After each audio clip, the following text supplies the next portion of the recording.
2. Sé un espejo, 30 de septiembre de 1993. Una fresca mañana de otoño, hacia las 8:30. Dos atracadores de bancos enmascarados hacen saltar la alarma al irrumpir en el Chase Manhattan Bank de la Sexta Avenida con Carroll Street en Brooklyn. Dentro hay solo 2 cajeras y un guardia de seguridad. Los atracadores golpean en la cabeza al guardia de seguridad, que tiene 60 años y va, desarmado, con una pistola de calibre .357. Lo arrastran hasta el lavabo de caballeros y lo encierran en él. Una de las cajeras recibe el mismo tratamiento. Entonces uno de los atracadores se vuelve hacia la otra cajera, le mete el cañón en la boca y aprieta el gatillo. Clic, hace el tambor vacío. La próxima es de verdad, le dice el atracador. Y ahora, abre la caja. Un atraco a un banco con rehenes. En las películas pasa sin cesar, pero habían transcurrido casi 20 años desde la última vez que se produjo una de estas situaciones de impasse en Nueva York, la ciudad donde tiene lugar el mayor número de negociaciones con rehenes de todo el país. Y esta resultó ser la primera vez que me tocó a mí presionar y hablar cara a cara con alguien que estaba reteniendo a unos rehenes. Llevaba aproximadamente 1 año y medio entrenándome en la negociación de situaciones con rehenes, pero no había tenido la oportunidad de poner en práctica mis nuevas habilidades. Para mí, 1993 había sido un año increíble y muy atareado. Como miembro de las Fuerzas Especiales Antiterroristas Conjuntas del FBI, había participado en una investigación que consiguió abortar una conspiración que pretendía detonar unas bombas en los túneles de Holland y Lincoln, la sede de Naciones Unidas, y en el número 26 de Federal Plaza, hogar del FBI en Nueva York. Lo abortamos, justo en el momento en el que los terroristas estaban preparando las bombas en un piso franco. Los conspiradores estaban asociados con una célula egipcia vinculada al jeque ciego, que finalmente fue declarada culpable de la autoría intelectual de la conspiración que habíamos descubierto. Después de haber reventado una conspiración terrorista, podría pensarse que, en comparación, un atraco a un banco es una menudencia, pero para entonces yo ya me había dado cuenta de que la negociación iba a ser la pasión de mi vida, y estaba deseando poner a prueba mis nuevas habilidades. Además, esta situación no era nada sencilla. Cuando recibimos la llamada, mi compañero Charlie Baudouin y yo salimos disparados a la escena, nos apeamos de su Crown Victoria negro y nos dirigimos al puesto de mando. En esta ocasión, se había personado allí toda la caballería, NYPD, FBI, SWAT, toda la fuerza y la inteligencia de las fuerzas policiales contra la desesperación impulsiva de un par de atracadores que estaban, a todas luces, superados por la situación. La policía de Nueva York se había apostado al otro lado de la calle, dentro de otra oficina bancaria. Detrás de un muro de furgonetas y coches, patrulla azules y blancos. Los miembros del SWAT, observándolo todo a través de las mirillas de sus rifles desde los tejados de los edificios de ladrillo marrón cercanos, apuntaban sus armas hacia las puertas delantera y trasera del banco. Las asunciones ciegan, las hipótesis guían, los buenos negociadores, al empezar, saben que tienen que estar preparados para cualquier posible sorpresa. Los negociadores excelentes tratan de usar sus habilidades para desvelar las sorpresas que saben con seguridad que les aguardan. La experiencia les ha enseñado que lo mejor es manejar múltiples hipótesis a la vez, sobre la situación, sobre los deseos de la contraparte, y sobre una serie de variables. Centrados en el momento presente y en alerta, emplean cualquier información que se les presenta para contrastar y distinguir las hipótesis verdaderas de las falsas. En la negociación, cada percepción psicológica y toda nueva información que se revela anuncian un paso adelante y nos permiten descartar alguna hipótesis en favor de otra. Debemos iniciar el proceso con una buena predisposición al descubrimiento. Desde el inicio, nuestro objetivo es sonsacar y examinar la mayor cantidad de información posible. Razón por la cual, por cierto, la gente muy inteligente con frecuencia tiene problemas con las negociaciones. Creen que no van a descubrir nada que no sepan ya. Demasiado a menudo a la gente le resulta más fácil ceñirse a lo que ya cree de antemano. A partir de lo que han oído, o a causa de sus propios sesgos, dan por hechas cosas sobre los demás, incluso antes de haberlos conocido. Hasta tal punto que ignoran sus propias percepciones para hacer que se adapten a sus conclusiones previas.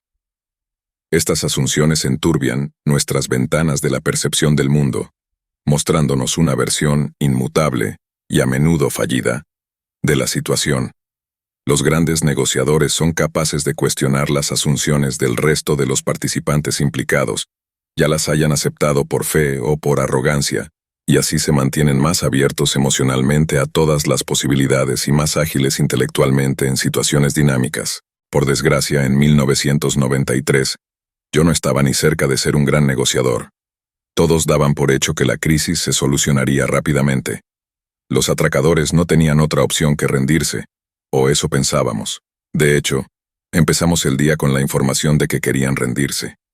Poco podíamos imaginar que se trataba de un ardid del cabecilla para ganar tiempo. Durante todo el día se estuvo refiriendo a la influencia que los otros 4 atracadores ejercían sobre él. Yo aún no había aprendido a estar alerta si el interlocutor abusa de los pronombres personales, el uso del nosotros, ellos o del yo. Cuanto menos importancia se dé a alguien, más probable es que sea importante, y viceversa. Más tarde descubriríamos que solo había otro atracador, y que además le habían engañado para que participara en el robo. En realidad, eran 3, si contamos al conductor que esperaba en la puerta y que huyó antes de que nosotros llegáramos a la escena. El himno de los secuestradores estaba dirigiendo su propia operación de contrainformación, haciéndonos llegar todo tipo de información errónea. Quería que creyéramos que formaba parte de un grupo de conspiradores de varios países. También quería que creyéramos que sus compinches eran mucho más inestables y peligrosos que él. En retrospectiva, por supuesto, su estrategia estaba clara: confundirnos todo lo posible hasta que lograra encontrar una salida. Constantemente nos decía que no era él quien estaba al mando y que todas las decisiones eran responsabilidad de los otros. Nos dio indicios de estar asustado, o al menos se mostró ligeramente vacilante, cuando le pedimos que transmitiera cierta información. Y aún así, siempre hablaba con un tono calmado y con absoluta confianza. Todo esto era un recordatorio para mis colegas y para mí, de que hasta que no sepas con quién te las estás viendo, no sabes con quién te las estás viendo.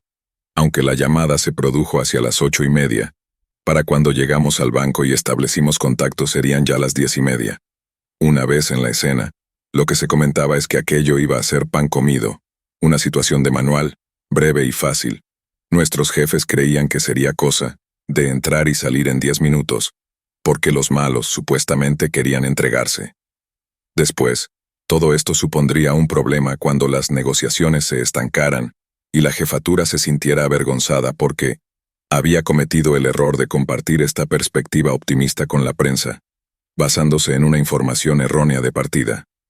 Llegamos con la intención de aceptar una rendición, pero la situación se torció casi de inmediato. Todo lo que dimos por hecho estaba equivocado. Tranquiliza al esquizofrénico, nuestro centro operativo de negociaciones, NOC, Negotiation Operation Center, estaba en una calle estrecha, en la oficina de un banco justo enfrente del Chase. Se encontraba demasiado cerca de la localización de los rehenes, a menos de 30 metros del punto de crisis, y lo ideal es estar un poco más lejos, con lo que de entrada ya estábamos en desventaja.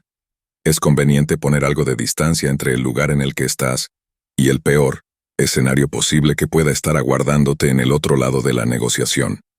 Cuando llegamos mi compañero y yo, se me asignó la tarea de asesorar por teléfono al negociador de la policía. Se llamaba Joe, y no lo estaba haciendo mal, pero en estos casos nadie trabaja solo. Siempre trabajábamos en equipo. El razonamiento que sustenta esta política es que cualquier oído extra puede recoger información extra. En algunas de estas situaciones de impasse, hemos llegado a tener hasta 5 personas conectadas a la misma línea simultáneamente, analizando la información a medida que va llegando, y ofreciendo desde la retaguardia su perspectiva y sus consejos a quien entre nosotros esté al teléfono. Así es como nos organizamos en aquella ocasión. Joe se encargaba de llevar las negociaciones por teléfono, y otros 3 o 4 nos manteníamos a la escucha, pasándonos notas e intentando entender la confusa situación. Uno de nosotros se centraba en calibrar el estado de ánimo del secuestrador que estaba al otro lado de la línea, y otro buscaba claves o live fire que nos permitieran leer mejor a qué nos estábamos enfrentando. Mis alumnos no terminan de creerse esta idea y me preguntan: ¿en serio se necesita todo un equipo para escuchar a alguien? Y siempre les contesto que el hecho de que el FBI haya llegado a esa conclusión debería darles alguna pista. En realidad, escuchar bien no es tan sencillo. Nos distraemos fácilmente. Desarrollamos una escucha selectiva y oímos solo lo que queremos oír porque nuestras mentes actúan en función de un sesgo cognitivo, buscando la consistencia más que la verdad. Y esto solo es el principio. Cuando entran en una negociación, la mayoría de las personas están tan centradas en los argumentos que sustentan su posición que son incapaces de escuchar atentamente a la otra parte. En uno de los artículos de investigación más citados de la psicología, George A. Miller planteó convincentemente la idea de que nuestra mente consciente solo es capaz de procesar 7 elementos de información en un momento particular. En otras palabras, es fácil abrumarnos, a quienes enfocan la negociación como una batalla de argumentos. Lo que en realidad termina por abrumarlos son las voces de su propia cabeza. Cuando no están hablando, están pensando en sus argumentos, y cuando hablan, los están defendiendo. Y con frecuencia, quienes se encuentran al otro lado de la mesa hacen lo mismo, con lo que se produce lo que yo llamo un estado de esquizofrenia. Todos atienden únicamente a la voz en su cabeza, y ni siquiera la escuchan bien, porque están haciendo otras 7 u 8 cosas a la vez. Quizá la apariencia sea la de una conversación entre 2 personas, pero en realidad son más bien 4 hablando a la vez. Hay una forma muy potente de conseguir acallar a la vez la voz de tu cabeza y la de la cabeza del interlocutor. Dar a ambos esquizofrénicos la misma medicina. En lugar de priorizar tus propios argumentos, de hecho, en lugar de pensar durante los momentos iniciales en lo que vas a decir, debes convertir a la otra persona, y lo que ésta tenga que decir, en tu único y absoluto centro de atención. Con esta forma de verdadera escucha activa, ayudado por las tácticas que aprenderás en los siguientes capítulos, dejarás desarmado a tu interlocutor, harás que se sienta seguro y conseguirás que la voz de su cabeza empiece a silenciarse. El objetivo es identificar lo que nuestros interlocutores necesitan en realidad, en términos económicos, emocionales o del tipo que sea, y hacerles sentir lo bastante seguros para que hablen largamente de lo que quieren. Esto último nos ayudará a descubrir lo primero. Es fácil hablar de nuestras pretensiones, de aquello que queremos, pues representa la aspiración de salirnos con la nuestra y sostiene cualquier ilusión de control que tengamos al empezar una negociación. Las necesidades implican supervivencia, el mínimo necesario para hacernos actuar, y es lo que nos hace vulnerables. Pero nuestro punto de partida no deben ser ni las pretensiones ni las necesidades. Debemos empezar escuchando, volcándonos en la otra persona, validando sus emociones y creando la suficiente sensación de confianza y seguridad para que pueda iniciarse una conversación. Con el jefe de los atracadores del banco que llevaba las conversaciones, por teléfono estábamos muy lejos de lograr ese objetivo. Continuamente lanzaba unas cortinas de humo extrañísimas. No quería decirnos su nombre, intentaba disimular su voz, le decía a Joe todo el rato que le tenía puesto en altavoz para que todo el mundo pudiera escucharle en el banco, y de pronto, anunciaba que iba a poner a Joe en espera y colgaba el teléfono. Nos pedía, una y otra vez, una furgoneta, y afirmaba que él y sus compinches la querían, para llevar a los rehenes a la comisaría y rendirse. De ahí había salido la idea absurda de la rendición, pero, por supuesto, no se trataba de un plan de rendición, sino de un plan de escape. En algún lugar de su mente el tipo pensaba que podía salir del banco sin que lo detuvieran, y cuando vio que su conductor se había largado del lugar del crimen, necesitaba hacerse con un vehículo. Cuando todo acabó, se hicieron evidentes un par de detalles adicionales. No éramos los únicos a quienes mintió. Por lo que parece, el jefe no les había dicho a sus compinches que esa mañana iban a atracar un banco. Resultó que él era uno de los transportistas de dinero que trabajaba para el banco, y había hecho creer a los otros que iban a desvalijar el cajero automático. Pero estos no habían accedido a tomar rehenes, así que descubrimos que sus compinches eran, a su vez, en cierto modo rehenes. Se vieron atrapados en una situación problemática que no habían visto venir, y al final, fue esta desconexión entre los secuestradores lo que nos ayudó a meter una cuña entre ellos y acabar con el impasse. Baja. El ritmo.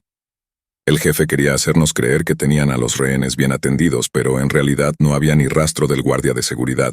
y la segunda cajera había huido al sótano del banco a esconderse. Cada vez que Joe decía que quería hablar con los rehenes, el secuestrador se bloqueaba y actuaba como si en el interior del banco hubiera mucha actividad, haciendo esfuerzos ridículos para hacernos saber la cantidad de tiempo y energía que él y sus secuaces estaban invirtiendo en atender a los rehenes. A menudo el jefe empleaba esta excusa para poner a Joe en espera o para terminar la llamada. Decía, las chicas tienen que ir al baño, las chicas quieren llamar a sus familias, o las chicas quieren comer algo. Joe lo estaba haciendo bien.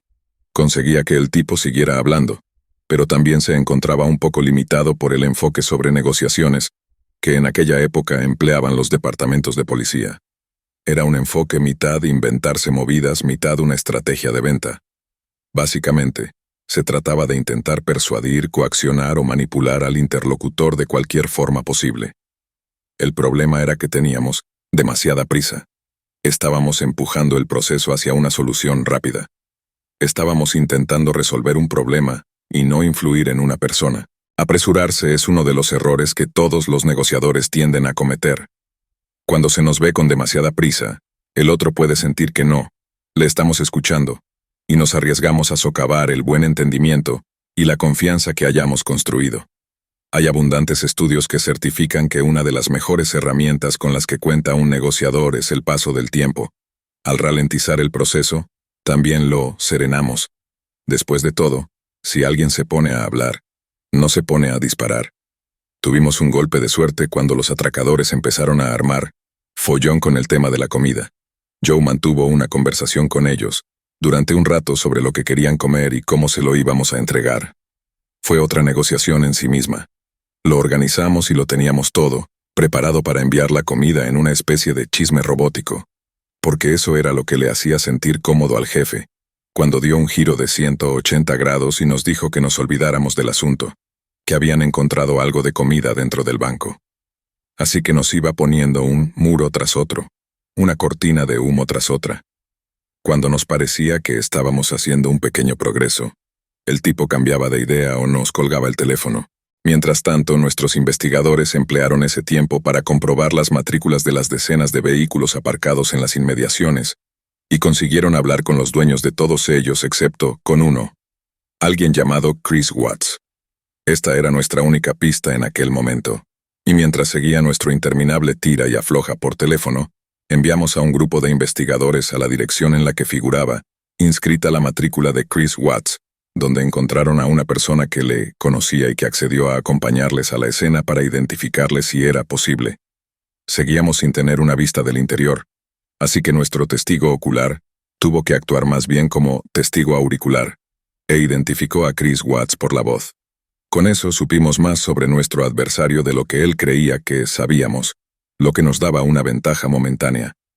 Estábamos reuniendo todas las piezas del puzzle, pero eso no nos acercaba ni un milímetro al desenlace deseado, que era identificar a los que estaban en el interior del edificio, asegurar la salud y el bienestar de los rehenes y sacarlos sanos y salvos, a los buenos y a los malos. La voz, 5 horas después, seguíamos estancados.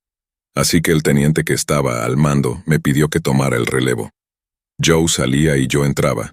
Básicamente, era la única jugada estratégica de la que disponíamos que no implicara una escalada de fuerza. El hombre que ahora conocíamos como Chris Watts tenía la costumbre de terminar sus llamadas de forma abrupta, así que mi tarea consistía en encontrar un modo de hacer que siguiera hablando. Por tanto, puse mi tono de voz de locutor de radio de programa nocturno, profunda, suave, tranquila y reconfortante. Tenía instrucciones de sacarle a Watts tan pronto como fuera posible el tema de su identidad. Por otra parte, sustituí a Joe sin previo aviso, contra todo protocolo estándar. Resultó una jugada astuta por parte del teniente para remover un poco las cosas, pero fácilmente podía haber resultado contraproducente. Mantener un tono relajante era clave para reducir la confrontación. Chris Watts oyó mi voz al teléfono y me interrumpió inmediatamente. ¿Qué ha pasado con Joe?, dijo. Joe no está, soy Chris. Ahora hablas conmigo, contesté. No se lo planteé como una pregunta. Fue una declaración que buscaba bajarle los humos imprimiendo una inflexión descendente a la voz. La mejor forma de describir el tono del locutor de radio de programa nocturno. Es como la voz de la serenidad y la razón. Al preparar una estrategia o un plan de negociación, tendemos a centrar nuestra energía en pensar qué vamos a decir o hacer, pero en realidad, el modo más eficaz de influir en nuestro interlocutor de forma inmediata es a través de nuestra actitud, de cómo somos, nuestro comportamiento y nuestra forma de hablar en general. Y también es lo que resulta más fácil de representar. Nuestro cerebro no procesa e interpreta solamente las acciones y las palabras de los demás, sino también sus sentimientos y sus intenciones, el significado social de su comportamiento y sus emociones. En un nivel subconsciente, podemos entender la mente de los demás no a través del pensamiento, sino aprehendiendo de manera bastante literal lo que el otro está sintiendo. Imagínatelo como un tipo de telepatía neurológica involuntaria. Cada uno de nosotros está en todo momento lanzando señales al mundo que nos rodea, que indican si estamos listos para jugar o pelear, reír o llorar. Cuando irradiamos calidez y aceptación, la conversación fluye. Cuando entramos en una habitación mostrando cierto grado de comodidad y entusiasmo, atraemos a la gente hacia nosotros. Sonríele a alguien por la calle y como acto reflejo te devolverá la sonrisa. Comprender ese reflejo y saber ponerlo en práctica es fundamental para alcanzar el éxito con casi cualquier habilidad de negociación que se pueda aprender. Ese es el motivo por el que la herramienta más poderosa con la que puedes contar en cualquier tipo de comunicación verbal es la voz. Puedes emplearla para meterte intencionadamente en el cerebro de alguien y pulsar un interruptor emocional. De la desconfianza a la confianza. Del estado de nervios a la calma. En un instante, con la forma de hablar adecuada, el interruptor se acciona sin más. Existen esencialmente 3 tonos a disposición de los negociadores. El tono de locutor de radio de programa nocturno, el tono positivo, alegre, y el tono directo o asertivo. Por ahora olvídate del tono asertivo. Salvo en muy raras circunstancias, emplearlo será como darte una bofetada a ti mismo en un momento en el que lo que tienes que intentar es hacer progresos. Lo que harás es enviar al interlocutor señales de dominación, y este, ya sea de forma agresiva o pasivo-agresiva, se resistirá a cualquier intento de ser controlado. La mayor parte del tiempo, lo recomendable será usar el tono positivo, alegre. Es el tono de una persona de trato fácil y de buen talante. La actitud debe ser ligera y alentadora. Aquí la clave está en relajarse y sonreír cuando estés hablando. La sonrisa tiene un impacto tonal que la otra persona captará incluso por teléfono. El efecto de estos tonos de voz es intercultural, no se pierde con la traducción. Durante unas vacaciones que pasó en Turquía con su novia, uno de nuestros instructores de The Black Swan Group, estaba perplejo, y también un poco avergonzado, ante el hecho de que su compañera consiguiera siempre mejores precios durante sus sesiones de regateo en los mercados de especias de Estambul. Para los vendedores de Oriente Medio, regatear es un arte.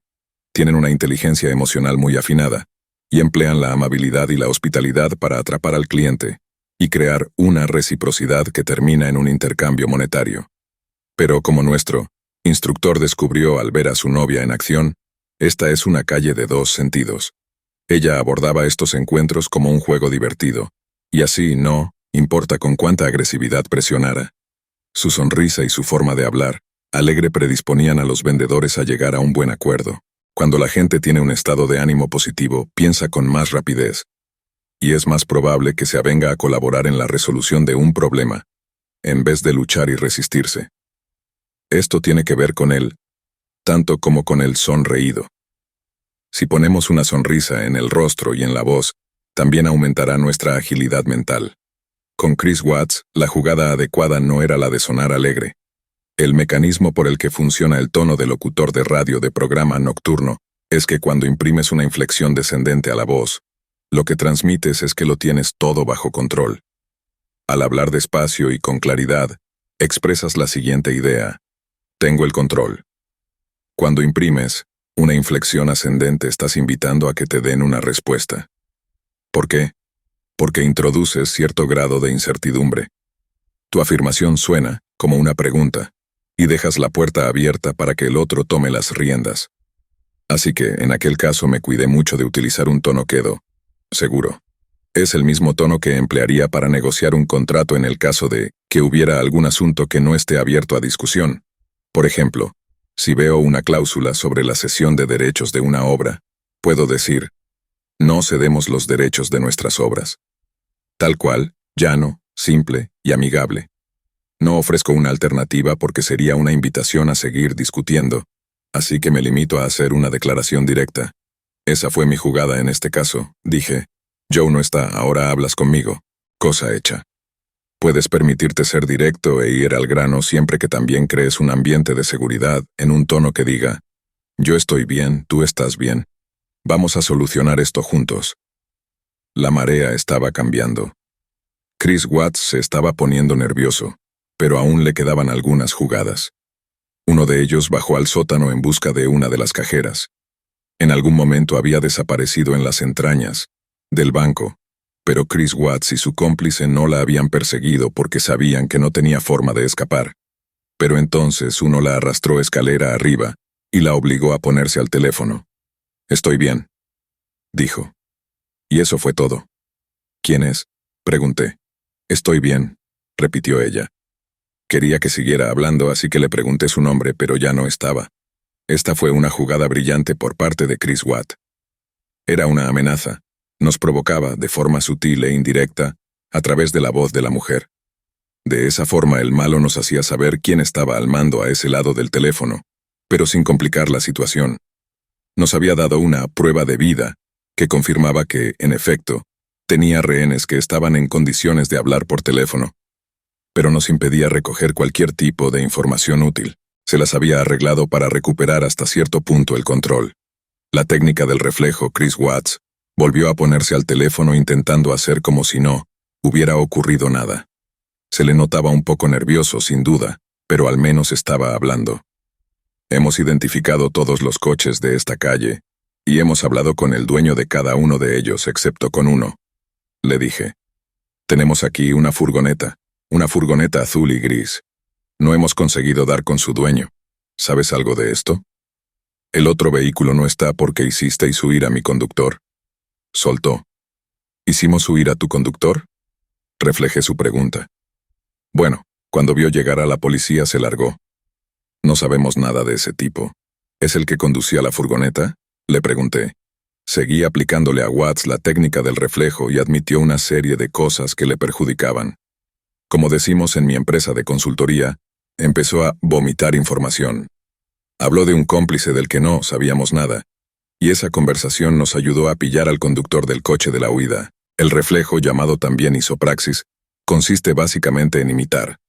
Es otra forma de neurocomportamiento que mostramos los humanos y otros animales, que hace que nos copiemos unos a otros con intención de hacernos sentir cómodos. Puede hacerse con patrones del habla, con el lenguaje corporal, el vocabulario, la cadencia o el tono de voz. Generalmente es un comportamiento inconsciente. Rara vez nos damos cuenta cuando lo ponemos en práctica, pero es un signo de que entre dos personas se está desarrollando un vínculo, que hay sintonía y que están estableciendo el tipo de compenetración que produce confianza. Es un fenómeno, y ahora una técnica, que se basa en un principio biológico muy básico pero también profundo. Tememos aquello que es diferente y nos atrae lo que es similar a nosotros. Como dice el dicho, Dios los cría y ellos se juntan. Cuando se pone en práctica de forma consciente, la técnica del reflejo es, pues, el arte de insinuar que existe una similitud con la otra persona.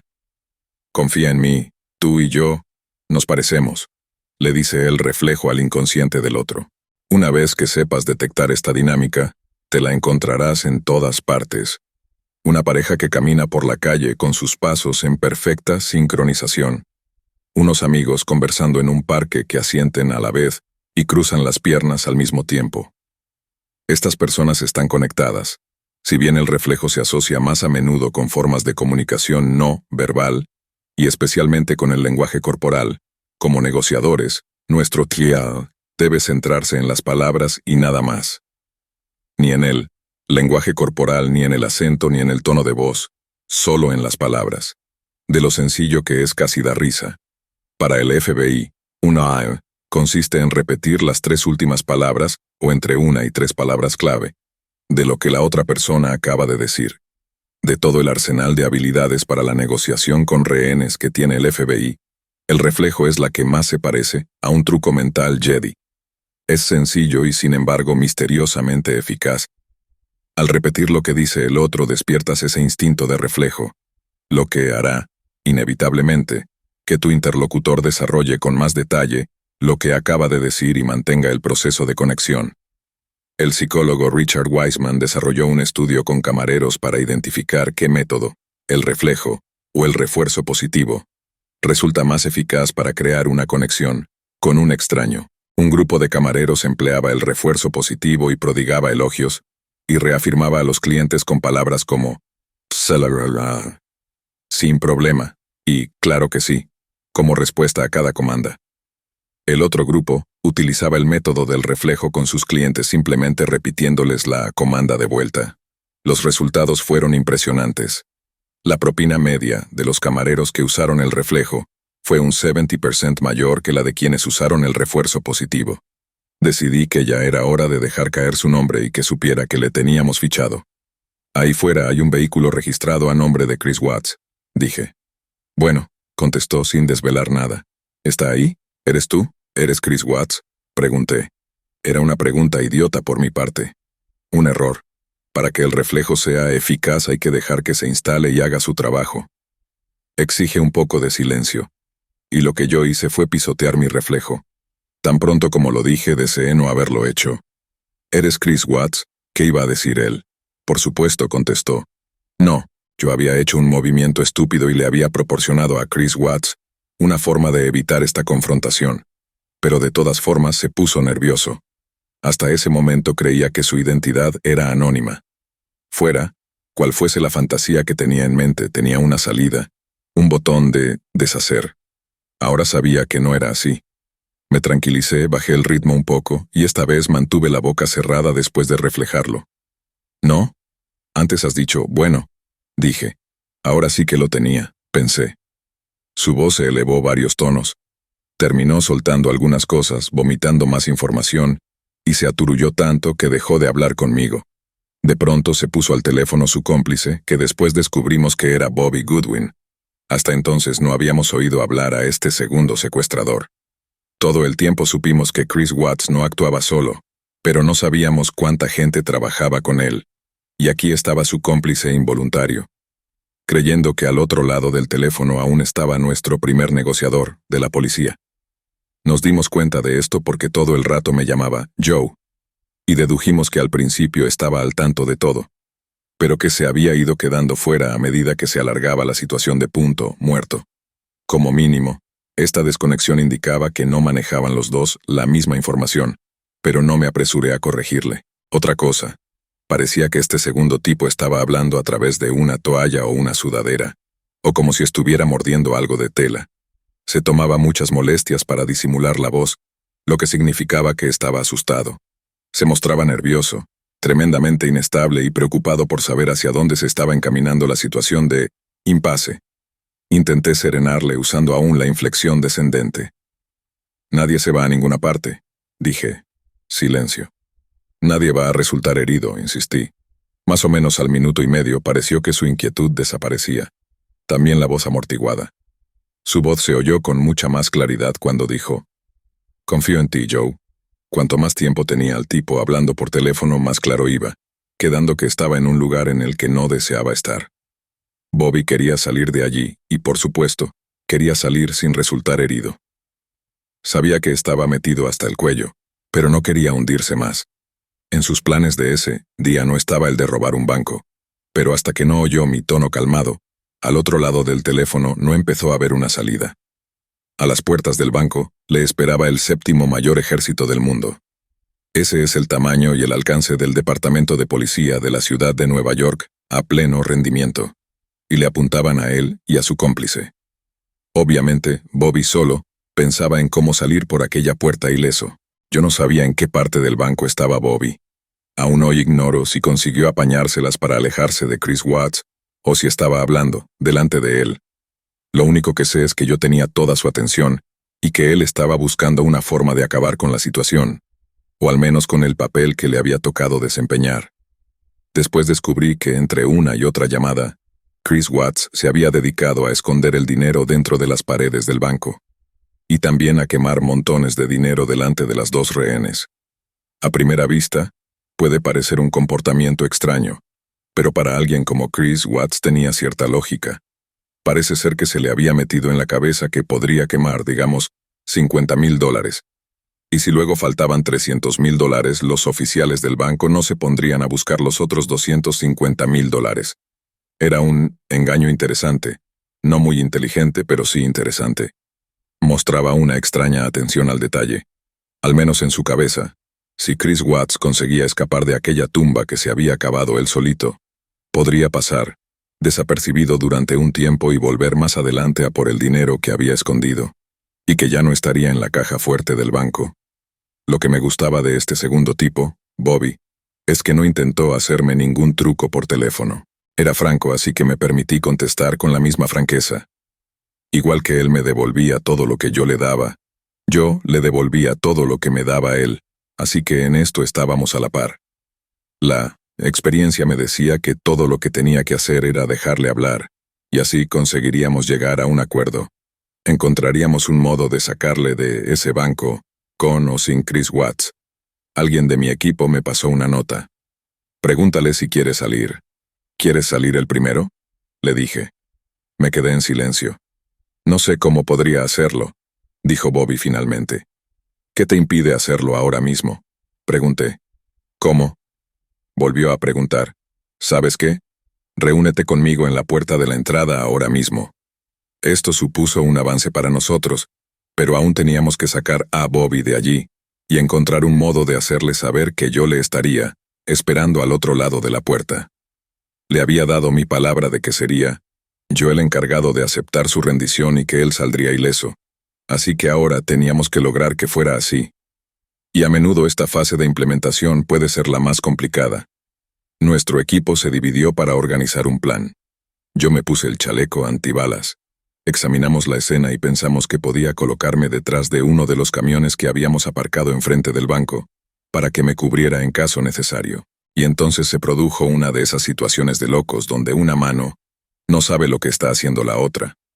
Resultó que en la puerta del banco se había puesto una barricada por fuera como precaución para que ninguno de los atracadores pudiera huir de la escena. Esto lo sabíamos todos, por supuesto, pero cuando llegó la hora de que Bobby se entregara y saliera la puerta fue como si nuestros cerebros se hubieran echado a dormir. A nadie del equipo de los SWAT se le ocurrió recordarle a nadie del equipo de los negociadores este significativo detalle, así que durante unos minutos muy largos Bobby no podía salir, y yo tuve una horrible sensación en el estómago que me decía que cualquier progreso que hubiéramos conseguido hacer con ese tipo no nos iba a servir para nada. Así que allí estábamos, haciendo lo posible por recuperar el terreno perdido. Rápidamente, 2 miembros del SWAT, con escudos antibalas y armados, se acercaron a la entrada para retirar la barricada de la puerta, y en ese momento aún no sabían a lo que se estaban enfrentando. Fue un momento muy tenso. Podía haber habido 10 armas apuntando a los SWAT, pero ellos se aproximaron a la puerta muy despacio. Eran sólidos como rocas. Liberaron la puerta, se retiraron y finalmente pudimos proceder. Bobby salió con las manos en alto. Le había dado unas instrucciones específicas sobre lo que tenía que hacer cuando saliera por la puerta. Lo cacharon 2 miembros del SWAT. Bobby volvió la cabeza buscándome y dijo: «¿Dónde está Chris? Quiero ver a Chris». Finalmente me lo trajeron y pudimos interrogarle en nuestro puesto de mando improvisado.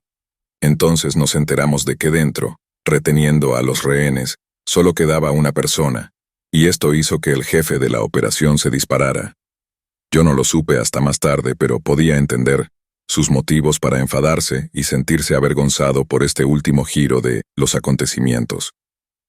Había estado diciendo a los medios todo el tiempo que, dentro del banco había un grupo de secuestradores, ¿recuerdan? Una banda internacional de malos.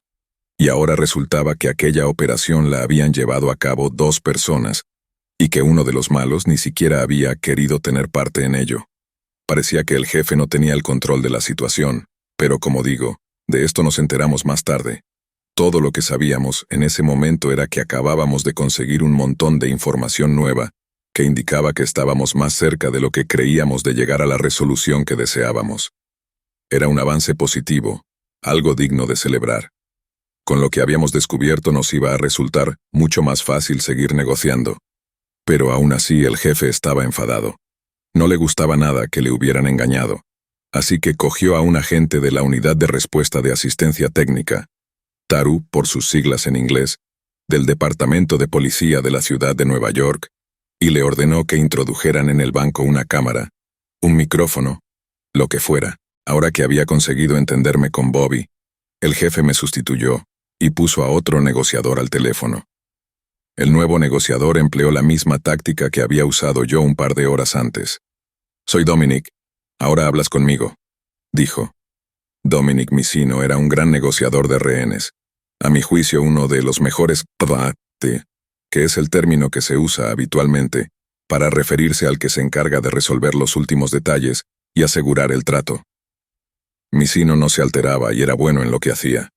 Era directo y sereno y muy vivo, no había quien se la colara. Dominic siguió adelante. Y entonces ocurrió algo increíble y casi desastroso. Mientras estaba hablando con Dominic, Chris Watts empezó a oír una herramienta eléctrica taladrando la pared detrás de él. Era un agente de la TARU intentando meter un micrófono dentro del banco, precisamente en el lugar y en el momento equivocados. Tal como estaban las cosas, con su compañero entregándose y dejando que se las apañara con el asedio él solo, Chris Watts estaba ya suficientemente intranquilo. Y al oír que estaban taladrando la pared, se puso fuera de sí. Su reacción fue la de un pitbull arrinconado en una esquina. Le dijo a Dominic que era un mentiroso. Dominic, imperturbable, mantuvo su frialdad mientras Chris Watts se encolerizaba al otro lado del teléfono. Finalmente, la actitud tranquila y controlada de Dominic terminó por apaciguar al tipo. En retrospectiva, intentar meter un micrófono en el banco en un momento tan avanzado de la negociación fue una jugada errónea, nacida de la frustración y el pánico. Habíamos conseguido sacar a uno de los secuestradores, y después, habíamos vuelto a perder el control. Sobresaltar a un secuestrador que podía o no haber sido una bomba de relojería no era en absoluto una buena idea. Dominic siguió trabajando para suavizar las cosas, y entonces Chris Watts de nuevo le dio la vuelta a la situación. «¿Y si dejo salir a uno de los rehenes?», dijo. Llegó sin previo aviso. A Dominic ni siquiera se le había ocurrido pedírselo, pero Chris Watts se ofreció a dejar salir a una de las cajeras como si la cosa no tuviera importancia, y en este momento tan avanzado de la situación de impasse, me imagino que para él no la tenía. Desde su punto de vista, con un movimiento conciliatorio como aquel podía ganar el tiempo, suficiente para pensar en una forma de escapar. Dominic mantuvo la calma pero aprovechó la oportunidad. Dijo que primero quería hablar con la rehén para asegurarse de que todo estaba en orden, así que Chris Watts puso al teléfono a una de las mujeres. Ella había estado pendiente de todo y sabía que cuando Bobby fue a entregarse la situación había sido un poco chapucera. Así que aunque estaba completamente aterrada, tuvo la claridad mental de preguntar por la puerta. Recuerdo haber pensado que esto demostraba unas enormes agallas. Estaba aterrada, encerrada contra su voluntad. Había sido tratada con rudeza y aún mantenía el sentido común. «¿Estás seguro de que tienen la llave de la puerta?», preguntó. «La puerta está abierta», contestó Dominic. Y lo estaba. Al final salió una de las mujeres, sana y salva, y como una hora después le siguió la otra, también sin un rasguño. Estábamos trabajando para sacar al guardia de seguridad, pero del relato de las cajeras no podíamos inferir cómo se encontraba. Ni siquiera sabíamos si aún estaba vivo. No lo habían visto desde primera hora de la mañana. Podía haber muerto de un ataque al corazón, no había forma de saberlo. Pero Chris Watts tenía un último as guardado en la manga. Nos hizo una jugada rápida y de pronto, sin previo aviso, se ofreció a salir del banco. Quizá pensó que podía cogernos con la guardia baja otra vez. Lo extraño de su repentina aparición es que parecía estar mirando a su alrededor, examinando la escena, como si aún pensara que de algún modo podía evitar ser capturado. Hasta el momento en el que los policías le pusieron las esposas, su mirada iba de un lado a otro. Tenía un montón de focos sobre él. Estaba completamente rodeado. Pero en alguna parte de su mente intrigante, aún pensaba que podía tener una oportunidad. Fue un día muy largo, pero en los registros quedó como ejemplo de éxito. Nadie resultó herido.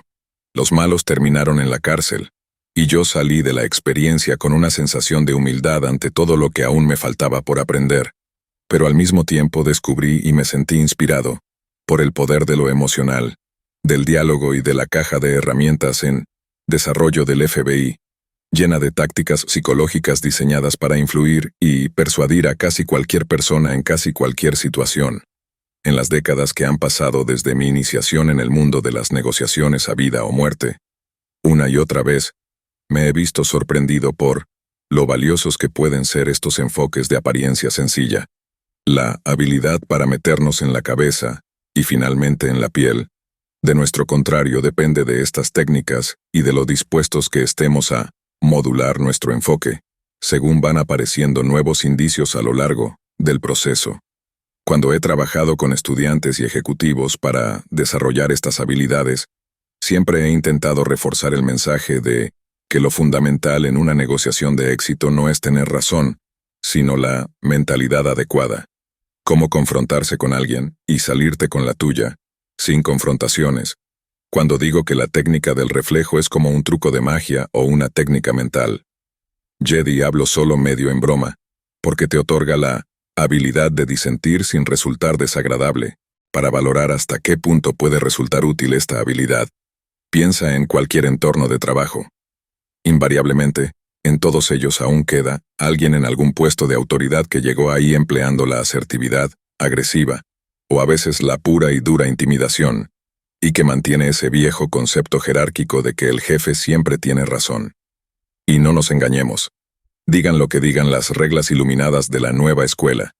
En todos los entornos, de trabajo o de lo que sea, siempre tendremos que tratar con gente contundente del tipo A, que prefiere el consentimiento a la colaboración.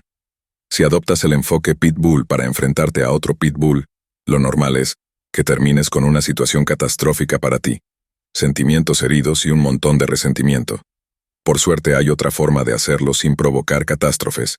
Son 5 pasos sencillos. 1. Emplea el tono de locutor de radio de programa nocturno. 2. Empieza por un lo siento. 3.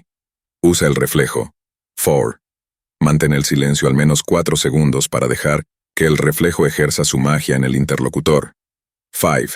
Repítelo todo. Una de mis alumnas comprobó en su lugar de trabajo la eficacia de este simple proceso. Allí tenía un impulsivo jefe que era conocido por las ráfagas al paso. Una irritante práctica que consistía en aparecer por sorpresa en el cubículo o en la puerta del despacho de alguno de los trabajadores con un encargo tular que generaba un montón de trabajo innecesario. Todos los intentos que habían hecho por hablar con él sobre esta cuestión habían resultado contraproducentes. El jefe siempre entendía que la afirmación «hay una forma mejor de hacerlo» equivalía a la forma vaga.